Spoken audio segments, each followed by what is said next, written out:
Welcome to this week's Quick Charge. The Apostle Paul wrote, "Now we see but a faint reflection of riddles and mysteries, as though reflected in a mirror.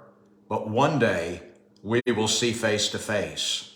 My understanding is incomplete now, but one day I will understand everything." Paul was comparing one day to this day, then to now. This time is different than what's coming. This present time could be described as shrouded because we don't see fully. There are things that are concealed and purposely kept back. It could also be described as darkened because we don't see accurately. The reflection that we see is not a true representation of reality. It's faint and dim and tainted. We could also describe it as crooked because we don't see clearly.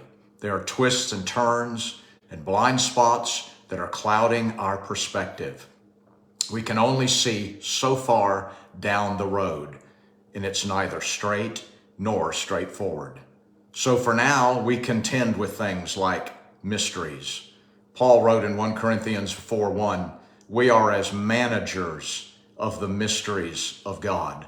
A mystery is something that's not obvious, it's otherworldly. It's not unknowable, it's just unseen.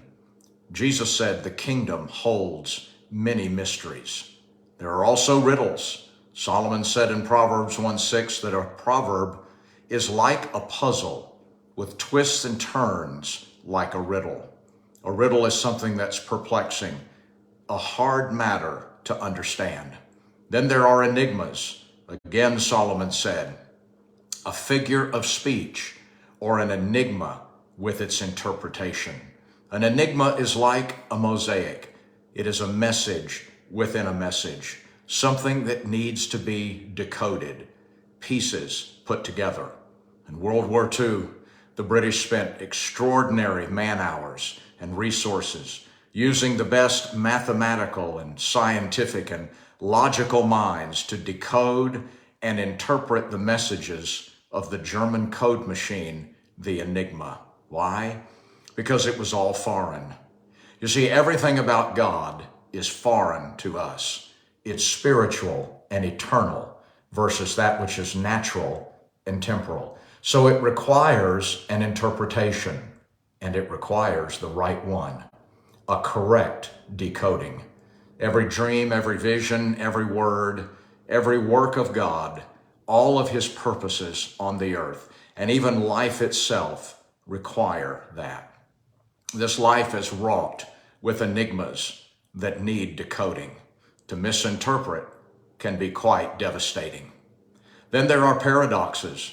James 4:10 says, "Humble yourselves in the Lord's presence, then he will give you a high position."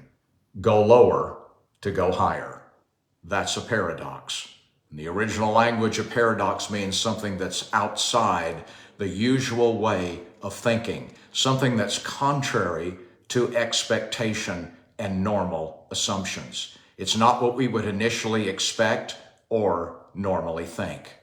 There are kingdom paradoxes: exaltation through humility, strength through weakness, receiving through giving, freedom through servitude, gaining through releasing, living through dying, and finding through losing. All of those seem self-contradictory and even somewhat ridiculous, yet they're all true. They're just paradoxes. Joseph understood that it was actually all of the great diminishings that he experienced that positioned him for his destiny. He had to go down to Egypt in order to be lifted up as a ruler. The mother of Moses learned that in letting her baby go, would he be restored to her to nurse and to nurture. She released him into the Nile, the river of his destiny, and he was returned to her. Are you wrestling right now with some mystery or enigma or riddle or paradox?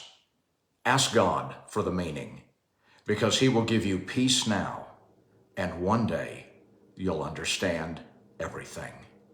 Join me next week for another quick charge. God bless.